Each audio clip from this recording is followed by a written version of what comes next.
what's up, all you lovely human beings? Welcome to the Countdown, episode 89, where we discuss usually movies, some sort of top 10. Today is no different here as we're talking Pixar. You know, they make lovely animated type of films here, and we're going to discuss our top 10 favorite Pixar movies here. And this is going to be an interesting discussion here. And we have the one, the only, you know him from, I don't know where you know him from, but you know him. It's Derek. How you doing?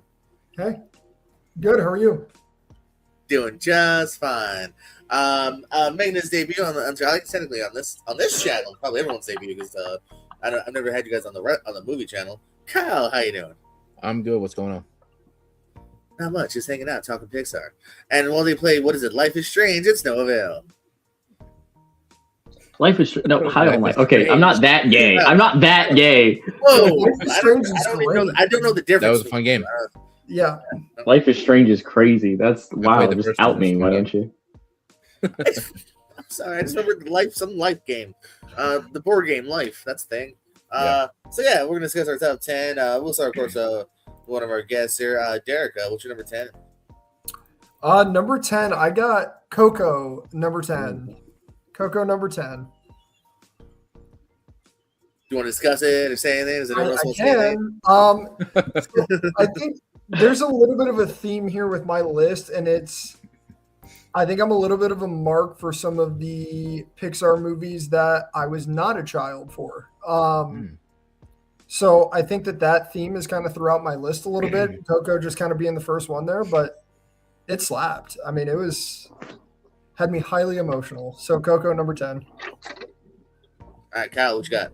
All right, my number 10 is going to be Inside Out 2. I really enjoyed this movie. This is a more recent Pixar movie. I really enjoyed the aspect of Riley going through puberty and the debut of anxiety. And obviously you have the other emotions, but anxiety is the real big debut there. And that's something I deal with. So that was something that really hit home. The scene where, sorry, spoilers for anybody that may not have seen it, but the scene where at the end she's dealing with the hockey game and she's having an actual anxiety attack, and you're seeing in her head them actually dealing with it, but you see the outside of it. Super emotional, made me cry. And I just thought a really solid movie overall. No, what you got number 10? Number 10 for me is going to be Toy Story 1. Toy Story 1, I feel like it's a very good film, telling just the overall introductory story to the Toy Story franchise. I think that in comparison to some of the other entries, there are things that they do better, but I think it sets a good framework. I tried to look, at least for me, when it came to my list, I tried not to have nostalgia cover the eyes too much, and I tried to just look at things as like objective films from the perspective of like rewatchability was a really big one for me on this one. And Toy Story 1's like, I watch it, I recognize it's good. I don't think I'm watching Toy Story 1 over some of the other Toy Story movies though on a regular basis. Yeah, fair enough. We're coming in at number 10 for me as Cars 2, guys. I love just joking. April Fools. We're not talking Cars 2 tonight, because I hope. But for real though, I do have Onward coming in at my number 10 here. Real. A simple story told in a very fantastical way, of course, via Pixar, with the two brothers who unfortunately lost their dad and going on the trip to maybe talk to him one last time. Nice world building here. It's funny. It's sweet. This is before I got tired of Chris Pratt voice acting. So the cast is really good here as well here, and I think it nails the ending too. So good movie here. Derek, what you got number 9? That was my number 12, by the way. That was my number 12. Close to That's very real though. Number 9, I have Up, and the reason Up is not higher for me is because when you're talking about Up, you're talking about the first 10 minutes, and that's really all you're talking about. Yeah, I can see it. Yeah, I'm with you on that one for sure. Me and partner were actually talking about this while I was compiling my list, because I felt the same thing where I felt kind of shitty about not having Up higher, but they were like, the only part that people like is the first 10 minutes. And then after that, it's just like whatever. Kind of there. It's like a random adventure that is just it just exists. Yeah. Yeah. It just happens. I feel like the latter half of the movie is a fucking George go crazy. It's like the excuse. Like if they had made a short of the first 10 minutes of Up, and that was just a short, Right. I feel like yeah. that it would get you'd get the same thing out of it. Disney I feel. Channel TV show version Yeah, of yeah. Yeah. All right. I will say my- my piece later because it might come up Okay. later. You sons of bitches, Kyle. All right, my number 9 might be a bit of a hot take because most people might have it a little higher. My number 9 is going to be Wall-E. I really enjoy this movie. I would say there's definitely some more Pixar movies that I enjoy more than Wall-E, but I think that it is very solid. It's got a really great story. It's really dark for a kids movie, for a Pixar movie. It's pretty dark, but overall, I do think it's a really solid movie. I just think there's a couple more that I enjoy more than that. I got it at 14 personally. It fat shames. No, I was gonna say just number real quick, 9. It's true. oh, real quick. Go. I have not seen either movie on Kyle's list so far, so we're why are you on this panel then? You- Go watch Pixar movies. Genuine, like Inside Out 2 is pretty good. I'm not talking about anything. Yeah. Wall-E, fucking amazing. But you know that'll come up later. Is it my turn? Are we? Yeah. Yes. Cool. Number 9 for me is gonna be Soul, which I feel is super underrated by a lot of people, but I genuinely enjoyed the movie, and it hit me at a time where I was like almost looking for animated films that like hit me directly in my like my emotional development, and it came at just the fucking perfect time for me. So I gotta put Soul on as number 9. Yeah, I have it at 17, but I dig it as well here. It's got a cute cat in it because cats are better than dogs. My number 9 already brought up is Inside Out 2. Go watch it, Derek. God damn it. I went in almost thinking like, oh man, we're doing a sequel just to do a sequel. Like, you know what I mean? Or we're going back to the things in our mind. Like, is there more to pull from it? Absolutely, because our hearts change, our minds change, things that we, sweat about things change here. A couple new characters are introduced, and it really, really works. It really will hit you when it needs to hit you, while still being gorgeous and funny and everything in between. Really, really solid sequel that, like, honestly, I am kind of on par with that first one here because, like, I really like the second one hit me more than I thought it would for sure. Derek, number 8. Now I really feel bad too. Like I just realized I totally spoiled the ending for Derek, but I assumed that Derek had seen the movie. It's okay. Well, yes, I also assumed you saw a great Pixar movie being on the Pixar panel, Derek. And to be fair, like just knowing that it happens in the film doesn't give away too much of the actual like. For me, I want to say things about why it's not on my top 10 list. Spoiler. For you, Jordan and Kyle, the relationship with one of the other female leads I felt was going in a very specific direction, and they pulled from it at like the last second. Yeah, I got you. And it almost felt very not baity, but very like you were trying to tell a story here, and I think you could have gotten more emotional resonance if you had just gone all the way with what it is that you were trying to do instead of just like tap dancing around it. At least for me. Right. I got you. Do you think because it's a Disney movie they were towing that line? Oh, absolutely, Yes. 100%. Yeah, absolutely. I think that if it was DreamWorks, it would have been like expressly said. But I think that because it was Disney, they were towing the line. But it's as close as you can get to that specific experience without just expressly saying it. Right. So not to take away from this whole list, but there's actually a very specific reason I haven't seen Inside Out 2. I was going for my nephew's birthday. We're all at Cracker Barrel eating before. My mom calls me and our house is flooding. Oh. My wife went with the family and I went to deal with that shit, and I just have not seen it since. Okay. That's very fair. Yep. No, that's not fair because that was 2 years ago, and you've seen at least 7 shitty Shudder movies since. So go watch Inside Out too. That's not an I excuse. literally also had this entire week to watch Wall-E and just didn't.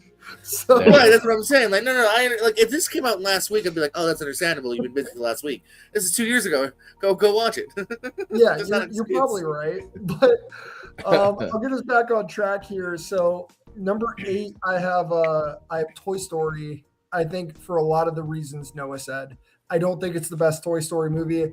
I think there is a certain amount of nostalgia that the first one carries that kind of keeps it on my list. But past that, it's not the best Toy Story movie. And again, I think it gets some credit for being the first Pixar movie. Fair enough. Kyle, 8. All right, my number 8 is going to be a sleeper pick. It's going to be The Good Dinosaur. This was a movie that I had never seen.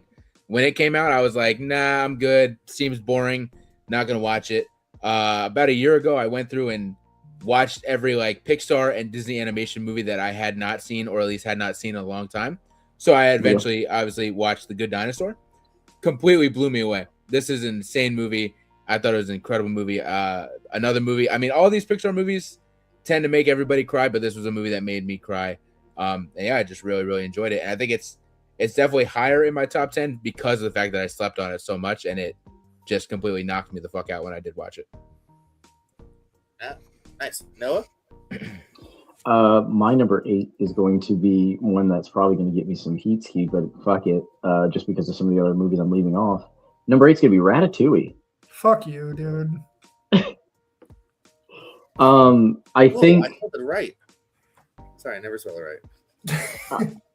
I think Ratatouille is one of those movies in the Pixar catalog where, because people don't necessarily have like a nostalgic tie to it, or they don't necessarily have like a universal experience with it, where it's like everyone's had a toy, everyone's like lost a loved one, everyone's fucking,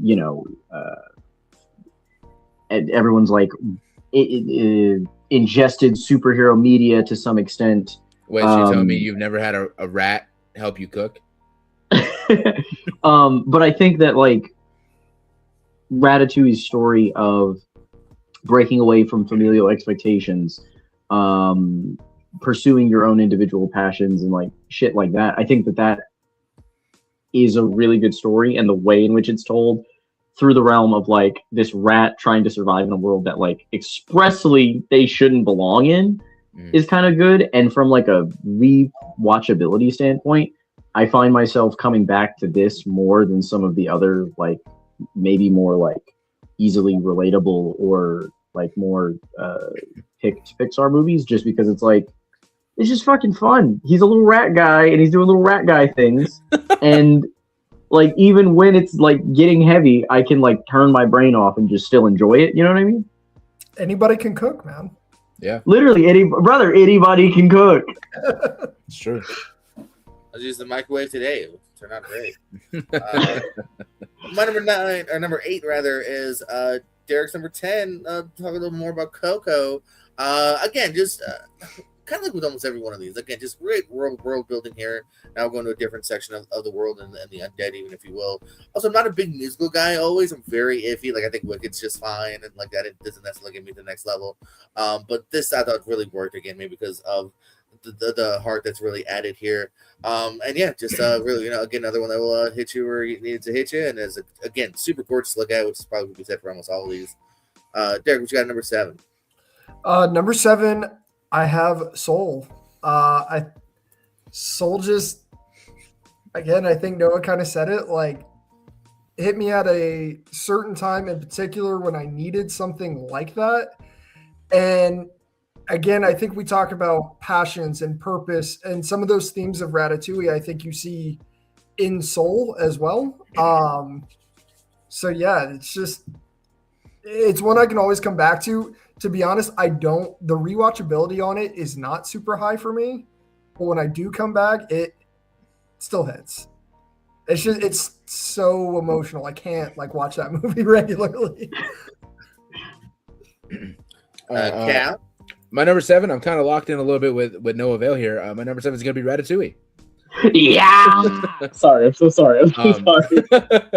No, I mean, I love this movie. Again, there's still some that I like more than it, but I think this movie, absolute banger. I think it's great. I think it's a really fun movie. It's got a really good message. I do have a bit of nostalgia because it definitely came out when I was a kid, but Noah was kind of right. It came out when I was a kid, but I do not think I had like a Ratatouille toy. I don't think I don't think it was as big of a release as some of the other Pixar movies when I was a kid. But yeah, I watched it again. I think it was part of my rewatch or first time watch kind of thing. I think I rewatched it and I was like, wow, this is really just an incredible movie. Heck yeah. Noah, number 7. My number 7 is going to be Cars 1. I think it goes back to like the passions thing, like similarly to Ratatouille. I think it's just there are movies that I think have that hard barrier of entry. If you're not like the most non-neurodivergent person possible, it's hard to like project yourself onto like a non-humanoid thing, I think. And I think in the case of Cars, if we take the aspect of the fact that they're fucking like living, breathing cars away, it's a really good intro sports movie, right? It's a very simple sports movie about a very arrogant, egotistical guy learning to be humbled by, a city of people left behind by the passage of time. Do I think it's better than other entries or other Pixar movies? Absolutely not. And I fully, like, as someone who's a big Cars fan, can acknowledge that sometimes I even gas up how good this movie is. And like 7, I think, is the highest that I can consciously put it without even looking at myself and going, I'm bugged. I'm terrified of where Kyle has it, because this is about the last position that I can respect it in. Because I just know he's about to come with shit. I was God. like, Oh, Kyle, no. remind me before we get off the stream to grab. Well, I'll grab it for whenever the other one comes up. Actually, I was wrestling with whether or not to put Ratatouille in Cars. Like, I think you could flip Ratatouille and Cars for me interchangeably, and it'd be fine. Like, I think both of them can fit in that Okay, same I'll change space. Yeah, like it's fine. Just because I think that both of them, neither is better than the other in my brain, and like I can go back and I can rewatch both of them. Like, Derek's about to have a stroke. That's a fucking terrible thing. Hey, Cars is in my top 30, so. Let's go back to talking about good movies. Let's talk more about Ratatouille. I don't think we talked enough about Ratatouille. Coming in my number 7 here. Let's go. No, it's ready. You guys have already kind of set the pace here for everything. Plus, I'll just throw in too my boy Patton Oswalt. I think he's a great voice actor and actor in general. So I think he's really so good as well here. Fun brother, fun family, fun message here. Again, another gorgeous looking movie here. Yeah, Ratatouille, baby. I'm glad we're some love all around here for the most part. Derek, number 6. Number 6, I have Monsters Inc. Yeah, great movie. There's the eye roll I wanted. Yeah, because, what's so terrible about, an unlikely friendship and then having to say bye to that friend, but knowing that your bond will last forever? What's so terrible about that? What's your favorite scene in the movie? What's your favorite scene in the movie, Derek? It's been a long time, so don't fucking do this. Yeah. Is it when they go through the fucking door and then there's the Ooga Booga snowman? Is that your favorite fucking scene in the movie? Get the fuck out of here, bro. Get out of my face. The Ooga Booga snowman is crazy. I don't think that's what he's bugging, dude. No, I don't think that's the character name. Favorite scene he's is the the bunk abominable beds, snowman. right? Favorite scene is the bunk beds. Come on, that's gold. See? Or maybe Great gold. scene. Bro, I think my favorite scene in that movie is when they think like the whole Monstropolis thinks she's like a damn alien and like the whole town goes into disarray. That shit goes hard. It's great. It's a great movie. I can't. It's the one scene. Like for me, my favorite scene is when they first discover the sock on the back. I think for me that's my favorite scene. 23. Another great scene. It's been a great movie. Oh man. If I had an honorable mention, technically Monsters Inc. would be my honorable mention because that was my 11th spot. So that's an honorable mention there. Respect. Yeah, I put Monsters Inc. as like a 12 or like you know what I'm saying, like. Yeah, I'll allow it. Solid. My number 6 is going to be the first Inside Out. I just love this franchise. I think both are incredible movies. Yeah, I mean, what I feel like it's pretty similar to the second movie, other than obviously a few different changes. But just the idea of going into the mind and seeing the emotions and stuff, incredible. The whole thing with Bing Bong, take her to the moon for me. I will bawl my eyes out every time that comes out. Oh, Jesus Christ, dude. Yeah. So insane. So that's my number 6. It's gonna be the first Inside Out. Fuck, man. Hold on, we all just welled up with the cheer, so I'm just That shit was Crazy Brad words. who likes to play. God damn it, dude. My number 6 is going to be Toy Story 2. I'm putting. Stop looking at me like that, Kyle. That's crazy. Kill you. So Toy Story 2 for me is the definitive Toy Story experience. I think that for what I don't even want to say the formula, but for what the concept of the film is, for what the characters go through, for the Kyle's about to shoot me dead. He's looking at my address right now. No. Because I got something that I'm gonna try and pull out here. So keep talking. I think that it's the definitive Toy Story experience, even more so than some of the newer ones that have come out. I don't think that they're in the franchise. I don't think that you have a bad Toy Story movie, but I think that for the development of Woody as a main character, for the development of the cast and the supporting cast, I think it's just really fucking good. I think it plays with some really fun themes about want and need and like purpose and shit. It's just real good movie. Let me hit you with this. Six. I don't know if you can hear that, but that's literally Noah Vale the other day in another group chat. Six. So yeah. And I'm not even gonna lie, low key, Woody's Roundup, that shit goes crazy. Yeah, that shit goes crazy. Woody's Roundup. Sorry. Well, don't get mad at me. It's my 11. I do love it a lot, though.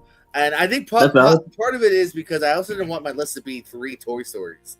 So I didn't want to. Yeah, because you can easily. Like, you can easily put, like, all fucking, like, they're all very good. Yeah, no, that's always my thing with, like, the people are like, Toy Story 4 is not needed. I'm like, yeah, but it's also really good. Like, so you can argue both ways. Like, was 4 needed? No, but it's also good. Yeah, same thing with 5. Like, do we need 5? No, but if it's going to be as good as the first 4, I'll take it. Yeah, 100%. Time at the theater or at home. And yeah, one of the reasons it's also on the list is because here's my first Toy Story, the first Toy Story at number 6 here. The kind of the granddad that started it all off. Again, really great world building of the toys. Because I am now definitely a child when this came out here, so I definitely stood outside my bedroom door like, come on, talk, you fuckers. I know you're alive. Talk, you sons of bitches. Waiting for my Where's some toys to speak or something. They never did. So, unfortunately, that's still not certain, though. The travel, the length to go through. I love the learnings too. Woody's a really jealous bitch at first. I love that arc. And just it kind of sadly doesn't hold up, I think, as much looks wise, but the world is still great as well. And you got to give a lot of kudos here. So number 6 for me. We're in the top half now. What's in your top half, Derek? Number 5. All right, this is where it's gonna get a little spicy. Number 5, I have Turning Red. Oh, okay. I'm not mad at it. I'm not mad at that.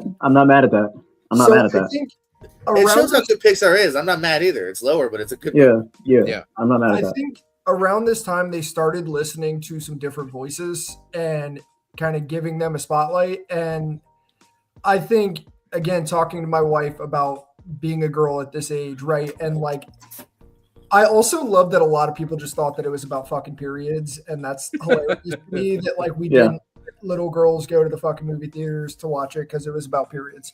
Right. But this movie kind of has it all. It's got literally a kaiju fight at the end. It's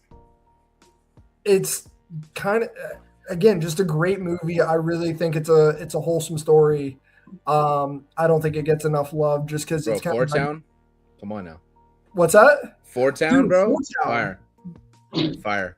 Deserves to be on a list of great fictional bands, I think. But yeah, no, Turning Red, number 5 for me.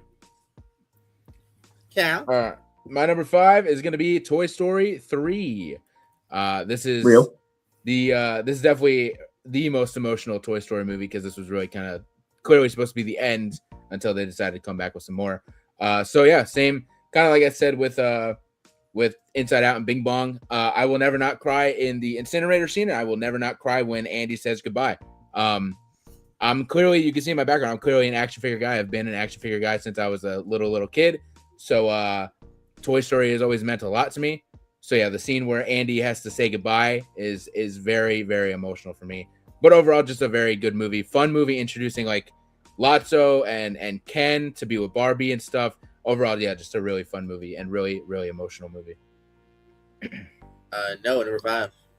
My number 5, The Incredibles, the first one. I like we talk about, like, Jordan, you mentioned it a lot about world building, and I think that this is probably one of the best like Pixar movies that's done world building at such a grand scale. Like even before the Marvel Cinematic Universe, even before like superhero like movies were at the peak that they are now, this felt like such a massive fucking step in the right direction in terms of building something outside of what we've typically seen with Pixar movies.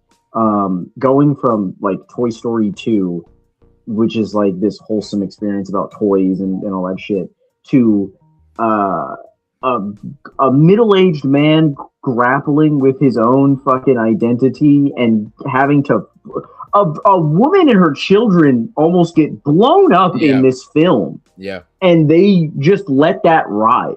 Like there is a genocide of an entire race of people just in the background that they don't talk about. Mm. And to play this just through the coming of age of this, you know, these children and this family as a whole as they just grow together, I think is chef's kiss. It's fantastic. Solid flick. My number 5 here, talking Inside Out again. Yeah, this movie, my God. Great concept again. The things in their minds, they all have their own selves now. Great cast as well. They gave me Polar, fantastic cast as Joy.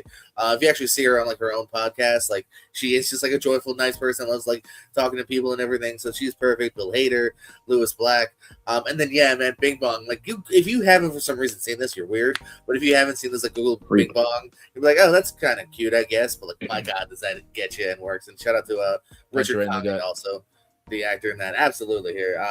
We all know exactly the instance you say Bing Bong. Derek, number 4. All right, number 4, I have Bug's Life. And what? I don't hate this. I can kind of see it, but you got to convince me. All right, so again, I think Bug's Life was it never got the Toy Story treatment, right? It's the second Pixar film, never got that treatment, but that story hits. And I think it's why my generation is the way that we are, because bear with me, Jordan. All right. I see you. Just let him cook. Faces. Just let him cook. Again, just let him cook. And just this idea that the ants are what the ants are going to be, and that there is nothing the ants can do about it. And honestly, being so blind to a resistance. And again, it's a hero's journey. It's an unlikely hero. It wraps all those things so beautifully together. And again, I think we don't talk about it. Never got a sequel. Again, there's not enough love for A Bug's Life. Where do you go with the sequel? More resistant? Absolutely. But again, more wasps. Where do you go with Toy Story 7, dog? Like, you figure it out. Finding a way. They figured it out. Yeah, true. Kyle, number 4. All right, my number 4 is going to be The Incredibles. Banger. There might be some nostalgia tied in here. Obviously, it is a great movie, but this is like, obviously I grew up on Pixar, but I feel like The Incredibles was definitely one that came out in like prime Kyle as a kid era. Like I remember going to Disney and they had like the posters and they had the meet and greet of go meet Mr. Incredible in Frozone. Like I was deep into The Incredibles promotion as a little kid.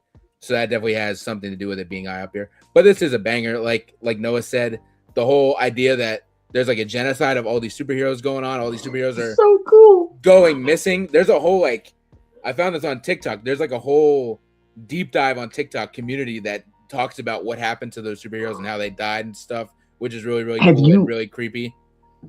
What happened? Have you seen the inside, like, I think one of the DVDs, they had like a special features gimmick or whatever, where you could where it was like the files of each of the superheroes or whatever. Bro, those, oh my God, they were cooking. But yeah, so that's a cool aspect of it.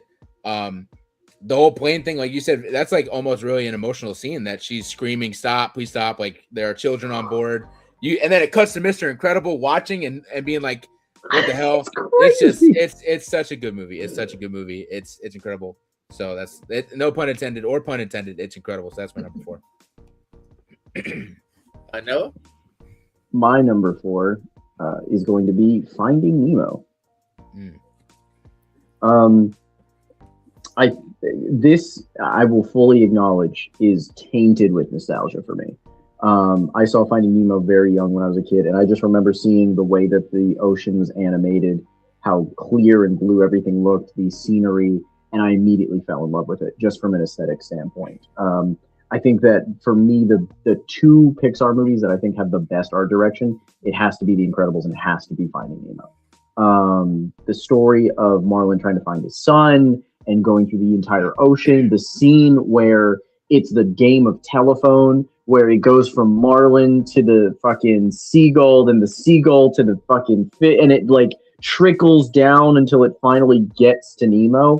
It cuts me like a knife through butter, dude. I just think it's a really good movie. The cast, the supporting cast for it are very, very good, and it's got high rewatchability for me when it comes to just watching. It's one of the ones I've just seen over and over and over again. Probably the most out of all the Pixar movies. I dig it. Coming in my number 4, Monsters Inc. Great movie. Fucking garbage. Top 5, hell yeah. How dare you? Better than Incredibles. Not in my top 10. Insane. So much more. So much more about these monsters than I do about that family. And they killed Jason Lee's character. How dare they kill Jason Lee's character? But anyway, that was Incredibles. This is Monsters Inc. I love it. First of all, give me Billy Crystal in everything. Give me John Goodman in everything. You have 2 of the best leads, just like Hanks and Alan, but I think even better than Hanks and Alan in a way, because these 2 really gel off one another. That's why we wanted a sequel for so long. And great side cast too. I mean, Steve Buscemi's great as the villain here. John Ratzenberger as the Yeti, or Oga, whatever you said earlier. And again, I love it. And yeah, man, there's a lot of great stuff in it. And that ending, come on, Derek, what you got at number 3? Number 3, I have Toy Story 2. Again, Noah said it already. I hate to admit when they're right, but they're right. This is everything you want a Toy Story movie to be. I think the world building with, again, like the Western, all of that, so good. So yeah, that's my number 3. Cal? Are you ready? I don't know. My number 3 is got to be Cars 1. I love Cars. Yeah, they're Cars. Yeah, they're. I don't care for Cars 2. I think Cars 3 is great, but Cars 1 really just hits for me. I love this movie. I won't go too long because I know 2 people in this are not fucking with it. So I'll just leave it as I got a lot of love for that movie and that franchise. But really specifically the first movie, I just really love. I've seen 28 Pixar's movies. Here's how my 26, 27, 28 go. Cars 3, Cars 2. I mean, I'm okay with you having Cars 2 last because that it's not great. Oh You'll my talk God. about that one. That actually, yeah, that's the only one. Because I'm technically still positive on Cars 1, as far as like letterbox rating wise. I think 2 and 3 are the ones where I'm actually like not thumbs down. Noah, number 3. Number 3 for me, maybe controversial. WALL-E is my number 3. I think WALL-E from just a movie standpoint, like if we're talking about this, I'm gonna get real crazy here.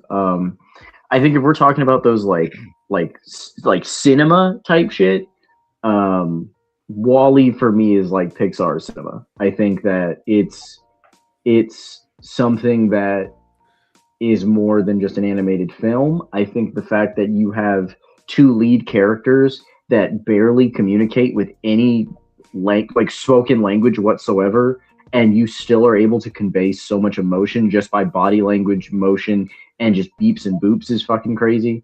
I think Jordan's stressing. I think the overall story is very good. Like, say what you will about like the environmental message, like it is what it is.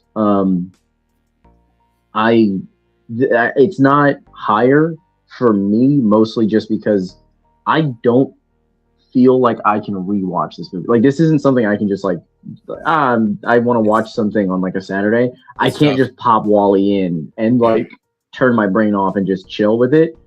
I have to pay attention to it. You know what I mean? Yeah. I feel like maybe you'll shoot me here, Jordan. But Noah, you said like Wall-E is like the closest to Pixar cinema. I feel like as you said that, it just popped in my head. I'm like, this might be the closest Pixar movie to like an A24 movie that I could think of. I was like, when I think about it, it's very like A24. Like for me, whenever I watch it, I'm always thinking of like, again, this is insane. It's inspired by it, but like 2001: A Space Odyssey for me.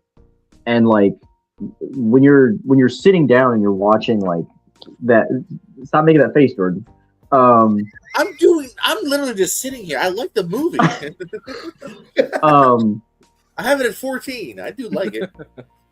But I think just for me, it's just one of those films that's like, it's so weird, but it requires too much of your attention to watch it. Like, I can't just like pop this thing in and be like, oh, I'll put in fucking Finding Nemo or like, bro, my mom fucking Ratatouille or whatever.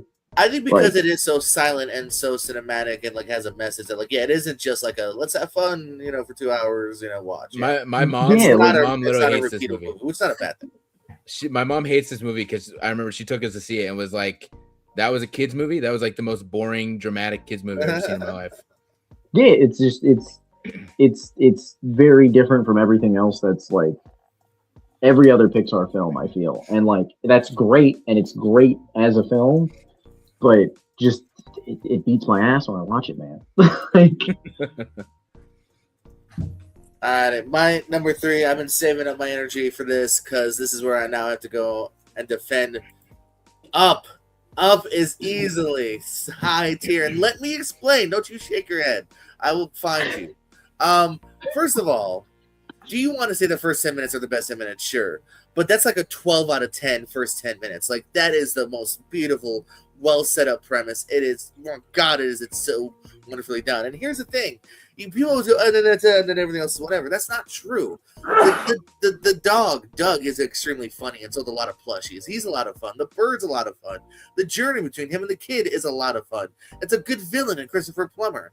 Like, it's a really good overall movie.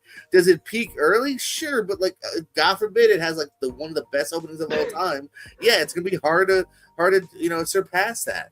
Let it be known that Jordan loves Charles Muntz. Charles Muntz. That's who Jordan loves. Good villain. It's a good villain. Again, Jordan, you say peaked early. Like, you say that about like something that like, oh, the first half. This was the first 10 minutes, dude. But it's the most wonderful 10 minutes of all time. I'm not disagreeing. Better 10 minutes. Like, my problem with your my problem with it, right, is that like, you're right, it does peak early, but then is that fucking 12 out of 10? Is that gonna fucking carry me for the rest of the hour and a half of this fucking movie? Like, it starts out at a 12 out of 10, and then what? It goes on to continue to be an 8 out of 10. Like, oh God forbid. Nah, maybe. No, but like, I'm more offended, genuinely, that you can see the critique with like my perspective on like Monsters Inc. with like the back half of it being like whatever because of the one scene. It's the same fucking thing with Up, just in reverse. No, it's not, because nothing in Monsters Inc. Wait, what? What are we talking about? So my argument with Monsters Inc. is that when you get the part that everyone loves is the goodbye scene with Boo, and that's not enough to justify the rest of the fucking movie being like top 5 really or whatever the fuck. Whereas for Up and same argument. That's what I'm saying. why the fuck? You know what I mean? Like if it can be justified over here, but because it's a really good opening 10 minutes, that's good enough for the rest of us. Like, what are we fucking what? But What are you okay, talking I about? mean, it's not fair though, because the Monsters Inc. as a movie is better than Up as a whole movie, as a whole thing. Yeah, I agree. No, I'll agree with that. Yeah, I'll agree with that. Nothing in Monsters. My turn. Nothing in Monsters Inc. touches those first 10 minutes of Up, and everything else is still very good. If anything in Monsters Inc. is better than Up, it's not by much. While Up has moments that are way better than Monsters Inc. There's no moment in Monsters Inc. that matches Up or comes close to it. Maybe Also, in like grand I've been trying to scale. say one more thing for the longest time. Don't forget. I'm sorry. Don't forget too that you don't get the ending of that first 10 minutes till the end when he goes back to the book and realizes that was the journey all along. So those first 10 minutes do pay off at the end of the movie. I don't know, man. Monsters Inc. has a funny duo and a cute little girl running around. Up has a grumpy ass old man and an annoying ass Boy Scout. So wait, what cute girl? I'm talking about Boo, the cute little girl. Oh, Monsters Inc. I'm sorry, I thought we were talking about Up. I can understand your argument. I do not agree with it. I think, like, if you want to put it top 5, I'm 100% with that. Top 3 for me, Insanity. Yes. Insanity. Like, too. It's better than Wall-E.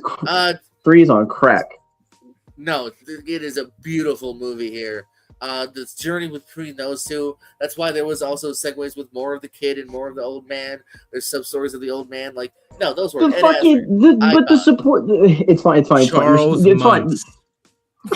What is wrong with Charles? For me, it's like fuck. Oh yeah, what's the supporting cast for your top 3 movie? A fucking dog and a dodo bird? Get out of my face, dude. Hey, wait a minute! I can say the same about Wall-E. Who's your supporting cast? A bunch of fat people in chairs and then the world, or there is no. I got fat motherfuckers in chairs. I got a little mop robot. I got fucking. You got Phil Dunphy. I got one of those. Like, what are we talking about, brother? I had to recharge my supporting cast, brother. That's all I'm saying. That dog is adorable. I had a plushie I got. And the bird's funny. No, Derek, I'm not take done. it with your number 2, please. And there's other. Yeah, Derek, get your number 2, Derek. I'm all right. Charles Muntz. I'm gonna end up defending this one, so I'm just gonna say it. Luca is my number 2. Ooh, that might be a hot take. I'm not mad at it, but it might be a hot take. It's definitely a hot take. But here's why. You want to talk about a movie you can just put on and let it play while you go about the rest of your day? Luca's that movie, and it's comforting. It's kind of a slice of life story. Again, the whole thing is they're competing in a race. Like, that's literally the whole movie. And it's about acceptance. And again, it's about parental figures as well. Like, the relationship between the fisherman and the other kid, I'm blanking on his name, is just like so sweet and so tender. This is just a great slice of life story. Luke is my number 2. Silencio Bruno. Yeah, I'm not mad at that. I think it was a good movie when I watched it. Yeah. No one shits on his number 2, but my number 2. Kyle? All right, my number 2 is going to be the one that started it all. It's going to be Toy Story 1. Just an incredible movie. I love this. I think you guys said, that it's not a very rewatchable movie for you guys. I disagree. I think I could watch any of these Toy Story movies a million times over. I absolutely love these. I quote this movie all the time. The whole scene where they're underneath the car at the gas station is hilarious. The whole segment at Pizza Planet I think is great. Just Andy in general. It's another quote where I'll constantly be like, Pizza Planet. I just love this movie. I think it's great. So that's my number 2. It's gonna be the first Toy Story. Heck yeah, Noah. My number 2 is going to be Inside Out. I think my number 2, my number 1, I've debated very hotly with myself, and honestly, I can swap either of them in either place, realistically speaking, and I'd be satisfied with the list either way. I'm gonna go with Inside Out for this one. I cannot express the emotional weight that this movie like caters for me specifically. It is so touching and heartfelt, and it showcases this like it's it's A plot and it's B plot flowing together so well in a way that I don't think a lot of movies do. And the writing of that is super fucking tight. To have the slow decline of Riley's mental health be told through this giant adventure going on in her brain, and as you're slowly watching that decline in her mental health, you're seeing the real world ramifications of it. And it's not that these real world ramifications are just like, has everyone here seen Osmosis Jones? Yeah. Oh, like a long time ago. So in Osmosis Jones, Osmosis Jones and Inside Out tell almost the same story, but one with physical health and one with mental health. But the B plot in Osmosis Jones is more tongue in cheek, as Bill Murray is just like slowly dying, right?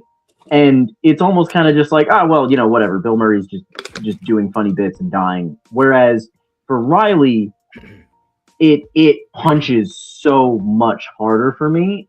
And like seeing a situation where it's like Riley's making that first step to try and get on the bus. She's arguing with herself about whether or not this is the right step. If she gets on that bus, all hope is lost and she runs away, to her coming back. Like, it just hits at all of the heartstrings, and it's the only movie on this list that has actively made real tears fall from my face. You're kind of a harsh person, then. I cry at most of these. Yeah, for real. Yeah, I'm rough, baby. Yeah, I know, because speaking of crying, Toy Story 3 coming in at my number 2 here.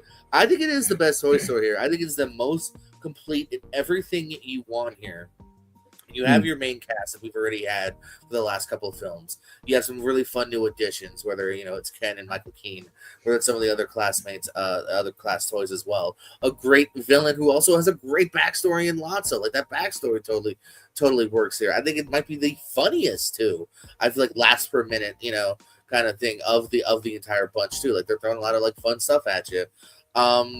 And then, I mean, the two ending sequences here that totally work. And, like, I can see why, like, there's the argument of, like, we should have never came back, because if you had ended here, maybe the most beautiful ending of a trilogy, cartoon or not. And it really, really works. Like, Quentin Tarantino's like, I'll never see 4. And then with 3, it ended perfectly. I'm done. And there's that group of thinking out there. I think Toy Story 3 is truly a tremendous film. Derek, are you here, Derek? Oh, I'm here. I'm here. His number 1 is Ratatouille. Yes, sir. Sorry. Okay. It is Ratatouille because anyone can cook. Middle school Derek loved this movie. Middle school Derek cooked now as well because of this movie. Just a great adventure story. I just love this movie so much. And again, I didn't have the toys as a kid. Got them now. All right. There you go. Hell yeah. Have to. Here, Ratatouille number 1. That is great. When I said before, I was like, well, most of us liked it. I wasn't sure if you were going to mention it. Kyle, number 1. All right, my number 1 is going to stay on the Toy Story train. For me, my favorite is going to be Toy Story 2. Might just be, it's tied for just favorite animated movie. That and Hunchback of Notre Dame are tied for me. I love both those movies, but yeah, my favorite Pixar movie is definitely Toy Story 2. Not the most emotional, because obviously 3 is by far the most emotional, but just a fun adventure. Again, as a kid, I love toys, so the aspect of a good chunk of this taking place in the toy store, I always loved and thought was cool. The whole segment where they're trying to drive away from like the avalanche of bouncy balls and all this stuff, I always thought was great.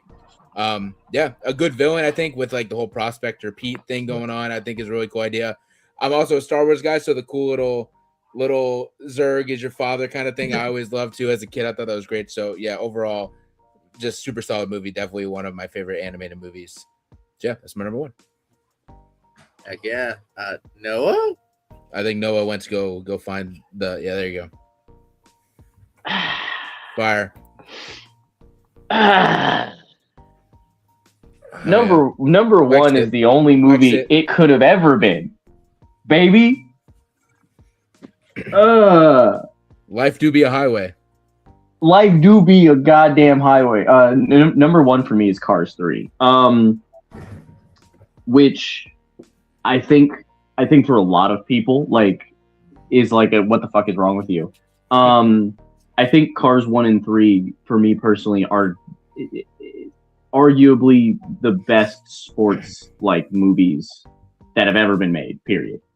I think that there's very few movies. Let me cook.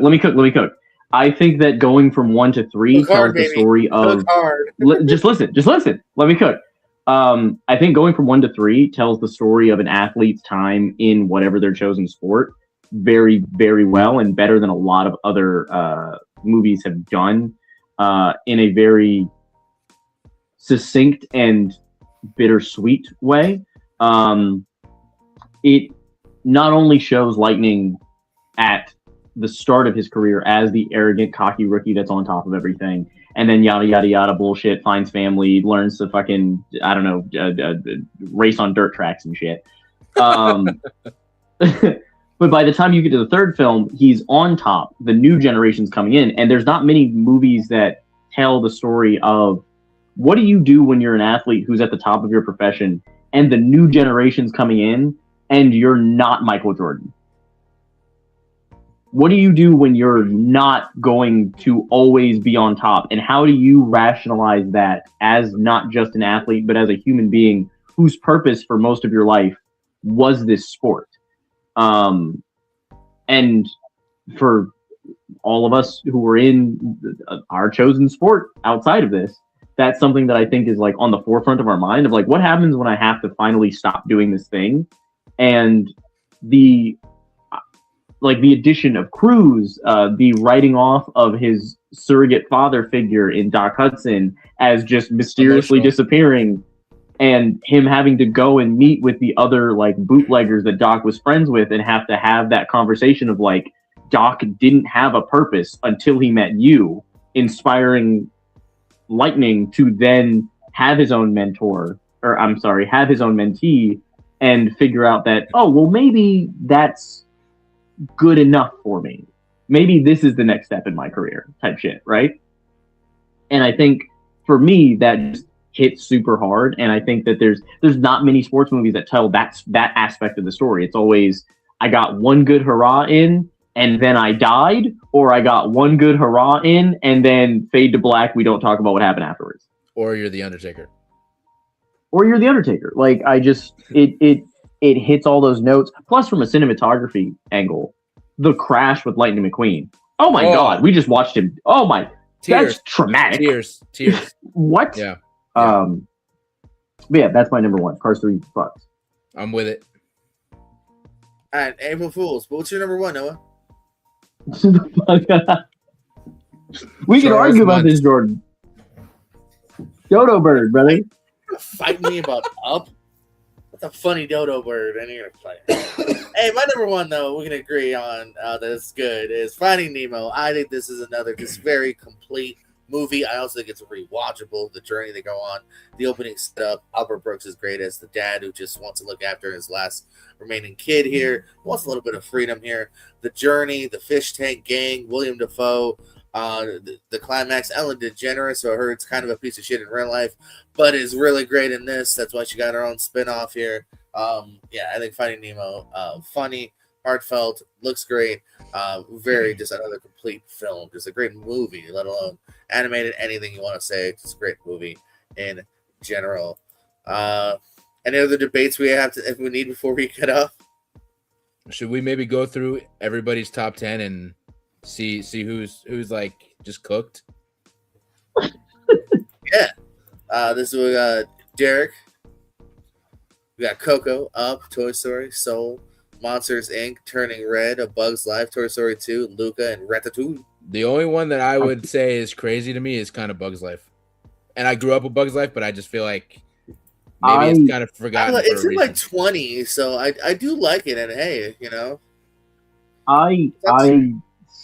I see why it's top 10. Top 5 for me is a little crazy. but That's a bit, yeah, maybe. but it's been like a while before I've seen it. So maybe Sure. there's something that my adult brain can Yeah, see in true. it that my child brain. You know what I'm saying? Maybe Derek's just ahead of the Fair. curve. I Yeah, think Derek could be ahead of the curve. I think it's funnier than you guys remember. And It is funny. I The group's funny. What's that? So yeah, the group is very funny. The group is hilarious, right? Everybody remembers the I'm a beautiful butterfly, but past that, the Beautiful whole group is butterfly. And again, I think there's some very adult, real themes in that movie that we missed a little bit as kids. So yeah, For sure. Kyle, what was Inside Out 2? Wally. The Good Dinosaur, Ratatouille, Inside Out, Toy Story 3, The Incredibles, Cars, Toy Story, and Toy Story 2. Kyle, you got a crazy Wall- thing here. Oh, I couldn't hear. You both were talking at the same time. Go ahead, Noah. Wall-E at 9 and Toy Story 1 at 2 is fucking like wild to me. No. That tracks I completely think for me. Toy Story 1 at 2 kind of that's and like it's not a hard argument, it's one that I'm kind of like I mean Don't forget, I think Kyle nailed it. Like, I think this is repeatable. I think it's a really good script. Joss Whedon wrote it, who went on to do Buffy and Angel. Like, it's a tight Avengers. movie. Like, and Avengers, yeah, and Avengers. Well, 2 wasn't. And the shitty version of Justice League. He had to take over Snyder. Yeah, He yeah. was already ruining that franchise. I don't blame him for that. I think for me it's just like when you have in the same breath like and in comparison because like in your list you got 3 and 2 on the same list and I would put both of those head and shoulders above 1 for me. I think 1 is a very good it's one of those good introductions into a franchise, but it's not something that I'm like it's one of the very few movies that I would say that the sequels just blow it out of the fucking water completely and totally. Okay. I don't know. This isn't always the case for me, but like again, like you can't, like you can't get to those other ones without the OG, without the daddy Sure. building the world, building what is possible. You know, the opening with the opening pig sequence too. You know, epic. Yeah. What was Derek gonna say? So The Good Dinosaur intrigues me because if you look at any Pixar list, it's literally Cars 2 and The Good Dinosaur towards the bottom. I feel Really? like on most. Yeah. That's valid. Yeah, that is So- very valid. I have never took the time to watch it. So actually, your first 3 movies listed, I have not seen. Right. So this made me want to go back and see kind of what I'm missing out on with the Good Dinosaur. I feel like, I will and say- again, I could be wrong, but I feel like The Good Dinosaur is so low because people just didn't take a chance to watch it. Sure. You know what I'm saying? Or they're I just agree not with that, yeah. connected to it. Sure. But, No, I when will- I will watched it the say, first time, I thought it was insane. it is pretty low for me, but at the same time, that also is just based on how much I like everything else. But I do think it is supremely underrated. Like, I remember when it came out, I had like Movie Pass or whatever it was, so I was seeing pretty much everything. And I was like, yeah, that was pretty good. And then like seeing like it just wasn't tracking as much, and people were like, oh, one of the worst yet. And I'm like, if that's their worst, then like give me some more, baby. 'Cause, Right, like, right. It's Right. really, I think it is a solid film. We got Noah talking again. Toy Story, Soul, Ratatouille, Cars, Toy Story 2, Incredibles, Finding Nemo, Wall-E, Inside Out, and Cars 3. You had a great list until the end. Like I said, Cars and Inside Out. Cars 3 and Inside Out. I can swap either of those because I think that as far as like emotional weight for me, like Cars 3, I think I put number 1 here. 1 for the rage bait, obviously, but also just because I think It works. Cars 3 has some emotional weight to me on a personal level. But I can see the argument of like Inside Out just being a better film, just straight away. That's not even a question. I don't think. Factually accurate, yeah. On my end, I feel like, I mean, obviously biasly, I feel like Toy Story 2 should be a little higher. The only other thing, I feel like I love Finding Nemo, but I'm not sure it's that high. I feel like Finding Nemo is kind of crazy in top 5. I don't know where this is going. Top. It's just I can't like if we're talking like with what we were talking about with Wall-E, where it's like there are those movies that are just like getting close to like cinema. Finding Nemo pre Wall-E is like as close as they got, and like it really like kind of almost set the groundwork for you to have a Wall-E because it has that big open adventure. It has those deeper themes that you can communicate with. It has like the fucking main character is like a disability coded child. Like that's insane for like what 2000 like mid 2000s. It was like 2002, 2003, something like that. That's insane. What the fuck? I do think that it's weird that so many people attached to this but could not attach to things like Ratatouille or like Cars as easily. I think that's something that I'm kind of interested in, just because like why can you attach to a fish but you can't attach to like the rat or the fucking car? That doesn't make any sense. A fish has a heart, a car doesn't. I do love Finding Nemo. I just feel like top 10, yeah, top 5 is a little crazy, but I do love the movie. I think it's great. Yeah, it shouldn't be top 5. It should be top 3. It does kind of feel like it set the groundwork. Like there was really like Pixar before Finding Nemo and Pixar after. Like I think 100%. Yeah, generationally, like it laid some serious groundwork. And no, I'm curious about what you just said. And do you think that is like kind of a weird gender thing where people could identify with Finding Nemo on a genderless level, where Cars is more masculine, or Ratatouille male characters, right? I think so. I think that like maybe even less like gender, but I think it's also like I think that when it comes to Pixar, if your movie doesn't have like a very clear the more popular the Pixar movie I've noticed, and even with our lists, the stuff that we're talking about, a lot of them have very openly relatable themes. Like they're very, very easy for everybody to kind of grasp. Like everybody can relate on some level. Having a weird relationship with an older person in their life, everyone can have like an understanding of like having a weird relationship with like even like fucking Jordan was saying, like I stayed up hoping my toys would fucking come to life. Like everybody can have these experiences. Whereas I think with Cars, you're locked into like, do you play sports? If the answer is no, you will not understand this movie.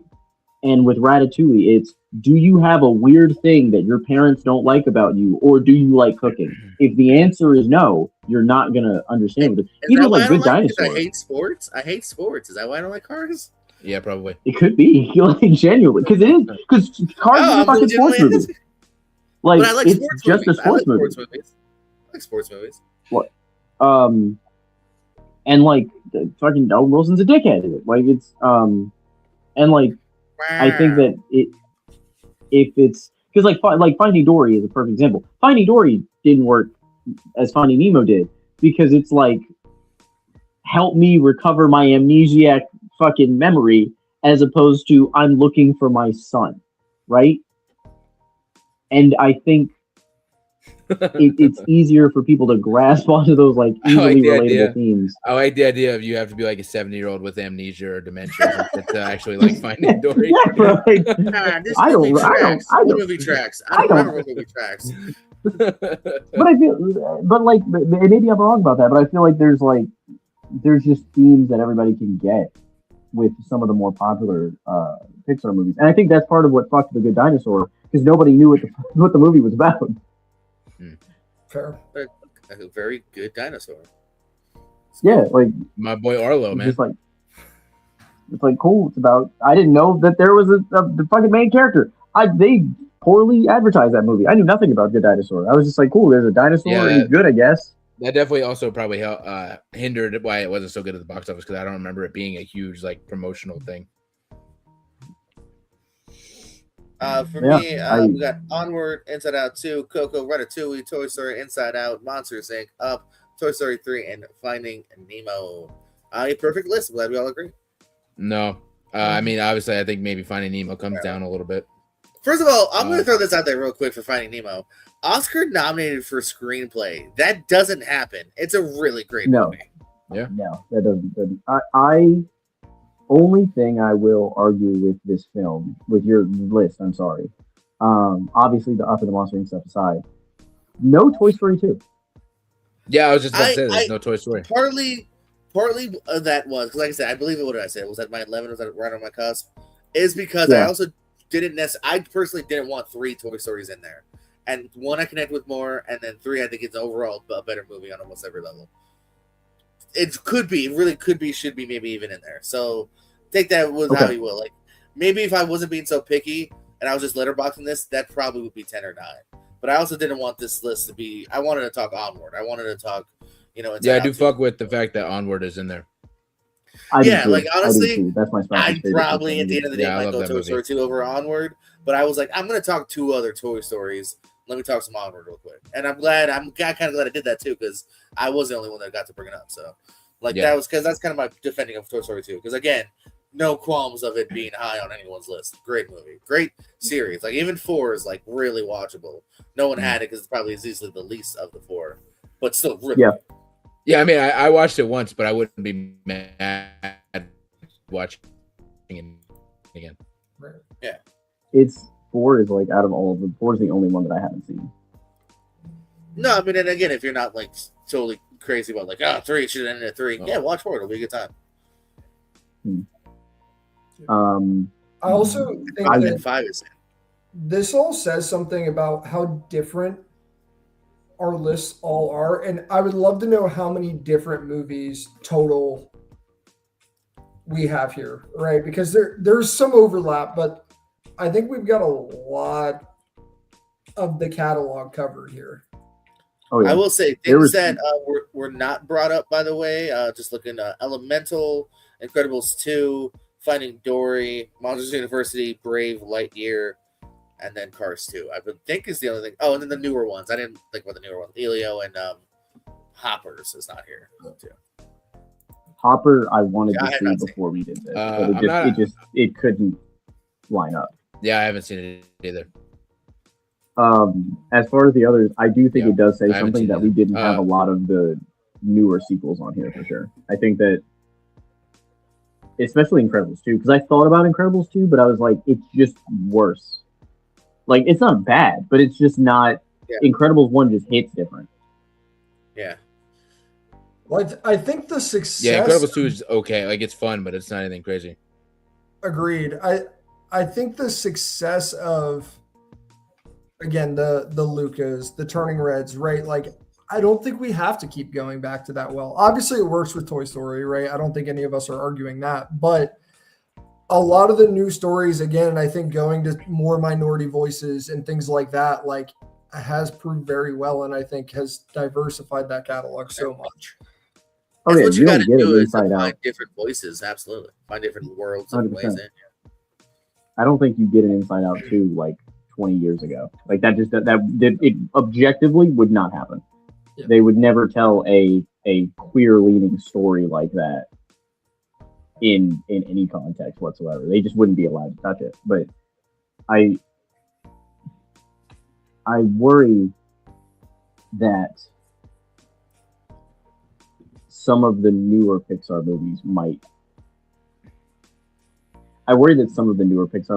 kind of get like almost pushed off to the side just because people crave the like repeat of the nostalgia act. Well, just because even for